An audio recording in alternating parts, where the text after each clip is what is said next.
The impartiality of Google has once again been called into question after a leaked video showed the company's executives expressing disappointment back in 2016 at Donald Trump's election win. Donald Corter picks up the story.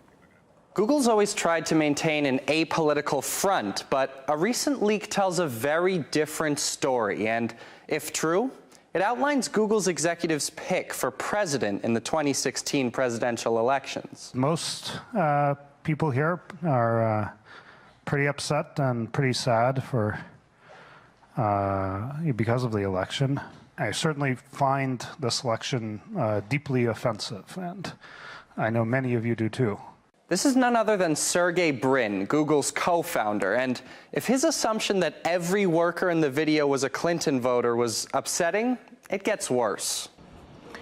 That was the first moment I really felt like we were going to lose, and it was really painful. It did feel like a ton of bricks dropped on my chest. And that right there is the chief financial officer of Google's parent company, Alphabet, Ruth Porat, holding back tears at the thought of their election defeat. But whose defeat exactly? Last time I checked, Google wasn't a wing of the Democratic Party. Nevertheless, they seem to have a mutual understanding on why Trump won. Xenophobia, hatred, and a desire for answers that may or may not be there. Here we have Senior Vice President for Global Affairs, Kent Walker. Looks like despite Google's claim to objectivity, Walker's got some pretty partisan views on American politics. But Google maintains those are personal views, ones that don't affect their product.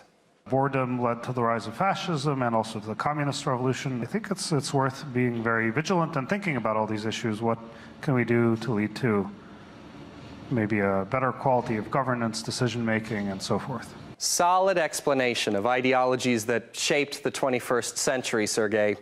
But fair enough. Google is looking for ways to make the world better. But that hasn't stopped the flow of accusations that their strategy is politically biased. Like that time Google removed a pro-life singer's music video on YouTube. They said a baby is a big mistake. I had no choice. What was your name? What were you meant to be? Wish I could have known you. And YouTube's moved to hit popular users before, conservative users especially. While President Trump is draining the swamp, Diamond and Silk is going to be exposing the swamp. We're making a movie, y'all! But there are some at Google who don't agree with the company's liberal leanings. James Damore, a conservative engineer, wrote a memo, just a memo, to highlight potential bias in Google's policy. And he was fired for it. Google has several biases, and owner's discussion about these biases is being silenced by the dominant ideology.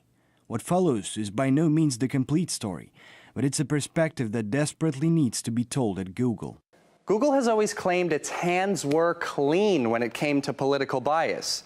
Hate speech or other inappropriate content, the company always claimed it had its reasons.